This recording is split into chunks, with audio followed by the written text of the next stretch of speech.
Hi everyone, my name is Do Xin Hui. My battery number is GS55526. Today our topic is Malaysia Ringgit depreciated under the managed float arrangement since 2015. Today I'm going to talk about a part of introduction. Southeast Asian financial crisis of 1997, the exchange rate of Malaysian ringgit against the US dollar fell sharply to the lowest level of 3.92 ringgit against the US dollar. For this reason, since 1st September 1998, then Malaysia Prime Minister Tun Dr. Mahathir has fixed the exchange rate of the ringgit to the US dollar at 3.8 ringgit per dollar. On July 2005, the Central Bank of Malaysia announced that it would end the ringgit pegging to the dollar's linked exchange rate mechanism and replace it with a managed floating exchange rate. Before that, the Malaysian ringgit was the only currency among Asian currencies other than the renminbi and Hong Kong dollar that insisted on being pegged to the US dollar. A managed floating exchange rate is a rate that allows an issuing central bank to intervene regularly in foreign exchange market in order to change the direction of the currency flow. This rate is also known as a dirty float. At the beginning, ringgit began to appreciate after the implementation of the managed floating exchange rate system.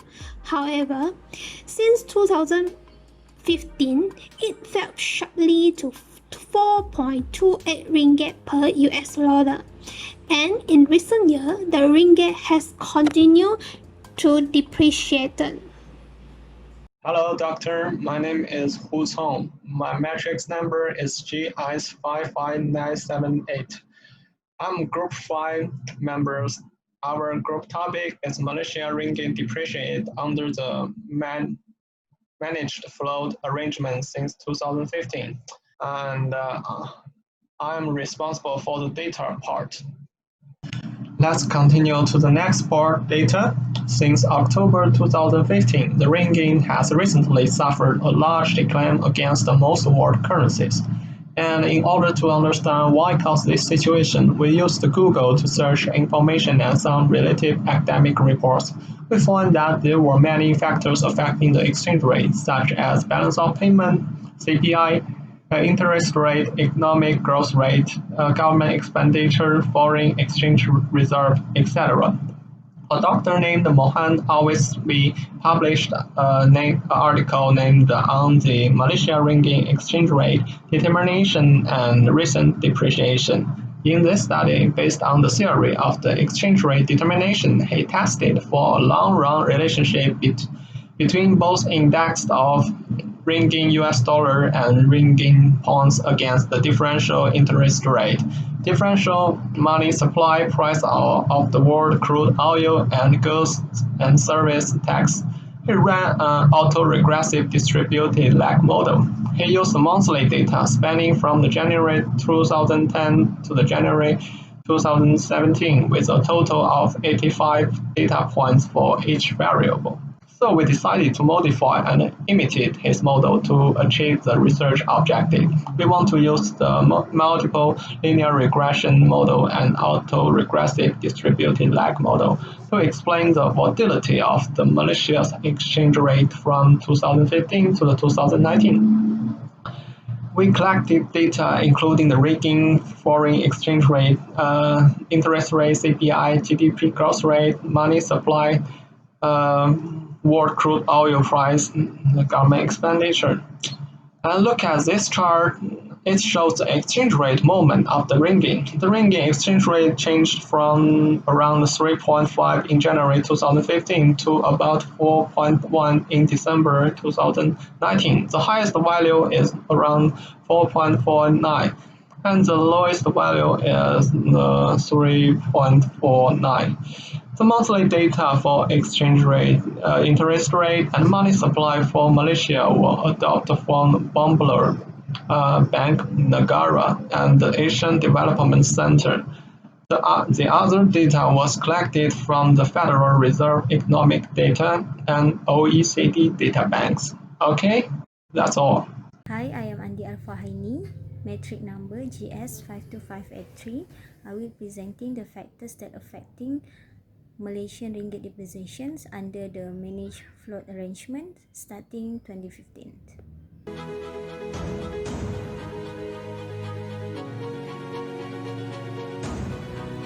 A combination of several factors affecting the drop in the ringgit's value since 2015.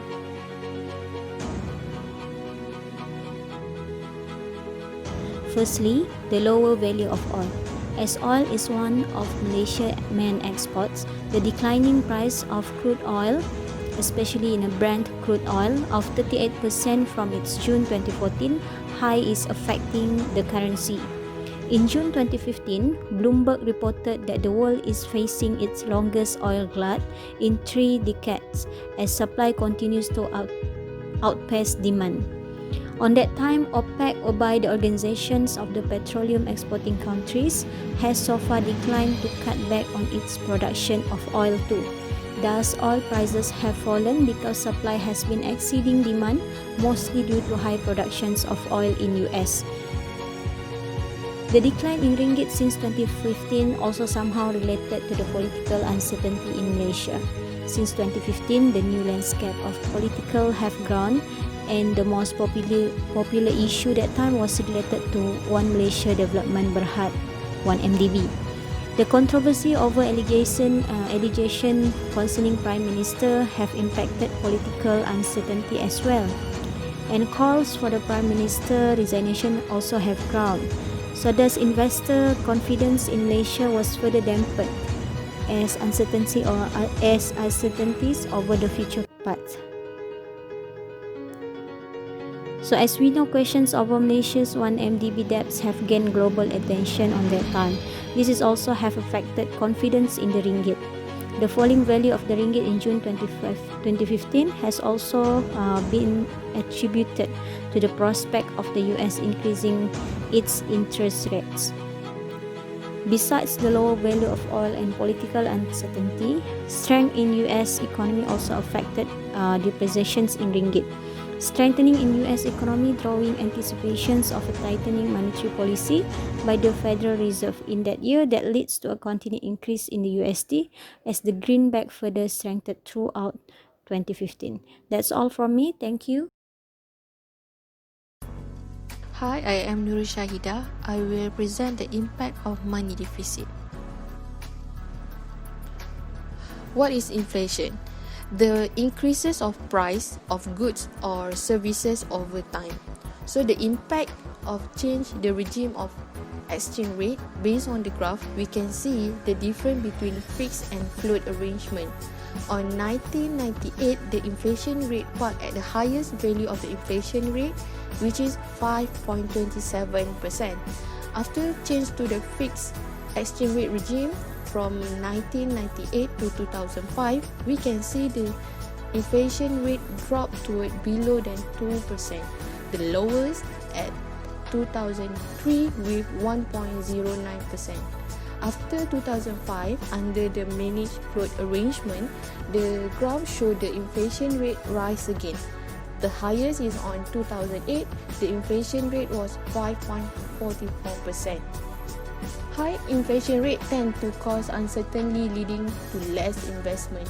It is argued that countries with persistently higher inflation tend to have a lower rate of investment and economic growth.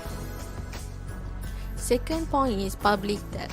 Countries with engagement in large-scale deficit financing to pay for public sector projects and governmental funding, while such activities stimulate the domestic economy. Nations with large public deficit and debt are less attractive to foreign investors.